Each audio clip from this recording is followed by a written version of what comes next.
Everyone, চলে এসেছি একটা নতুন রেসিপি নিয়ে। দই কাতলা, একদম অনুষ্ঠান বাড়ির স্টাইলে দই কাতলা। বুঝতেই পাচ্ছেন যা গরম পড়েছে, না রান্নাঘরে বেশিক্ষণ থাকা যাচ্ছে না ভিডিও করা যাচ্ছে, তাই অনেক দিন বাদে একটা নতুন ভিডিও নিয়ে আসলাম। তো চলুন দেখা যাক। এখানে বড় বড় কাতলা মাছের পিস নিয়ে নিয়েছি, তার মধ্যে নুন, হলুদ আর অল্প সর্ষের তেল মাখিয়ে কিছুক্ষণের জন্য ম্যারিনেট করতে রেখেছিলাম। তারপর ফোড়নের জন্য এখানে গোটা গরম মশলা, আদা বাটা, শুকনো লঙ্কা আর কাঁচা লঙ্কা চিড়ে নিয়েছি। আর এখানে পেঁয়াজ, একটা মিডিয়াম সাইজের একটা পেঁয়াজ আর রসুন বেটে নিয়েছি। ধনেপাতা নিয়েছি, লাস্টে কুচিয়ে দেব।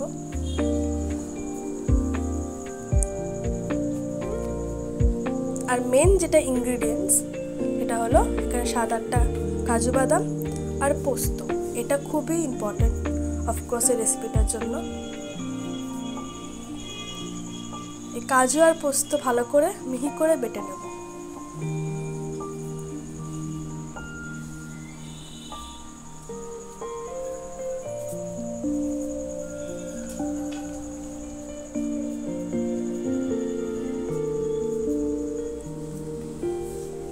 বাটা হয়ে গেছে। আর এখানে টক দই নিয়েছি ভালো করে ফেটিয়ে। এবার কড়াই গরম করে সরষের তেল নিয়ে নিলাম। এবার মাছগুলোকে ভেজে নেব। বেশি কড়া করে ভাজবো না, জাস্ট কালারটা আসলে তুলে নেব। দেখুন লাল লাল করে একটু ভেজে নিয়েছি। এবার তেলের মধ্যে গোটা গরম মশলা ফোড়ন দিলাম, তারপর পেঁয়াজ আর রসুন যে বাটাটা সেটা দিয়ে দিলাম।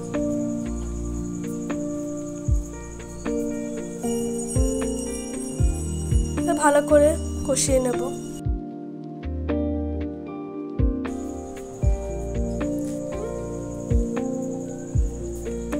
আর এখানে জিরে গুঁড়ো আর ধনে গুঁড়ো একটু জলের মধ্যে গুলিয়ে নিয়েছিলাম, হলুদ গুঁড়ো দিলাম আর স্বাদ মতো নুন।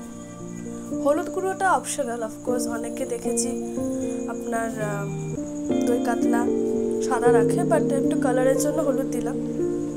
আর এখানে পোস্ত বাটাটাও দিয়ে দিলাম। আবার ভালো করে কষিয়ে নেবো, একদম মিডিয়াম ফ্লেমে ভালো করে কষিয়ে নেব। মশলা যত কষাবো তত তার টেস্ট বাড়বে।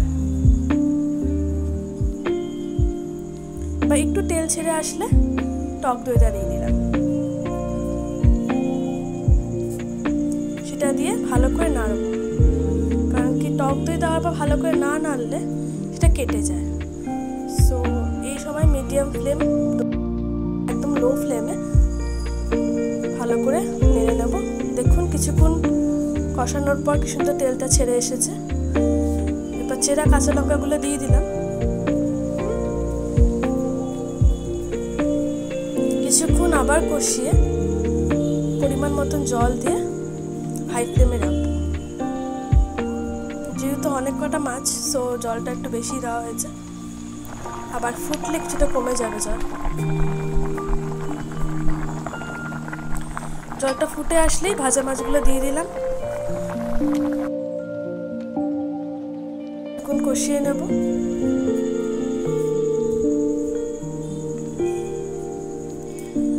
জলটা কমে আসলে উপর দিয়ে একটু অল্প সরষের তেল ছড়িয়ে দিলাম।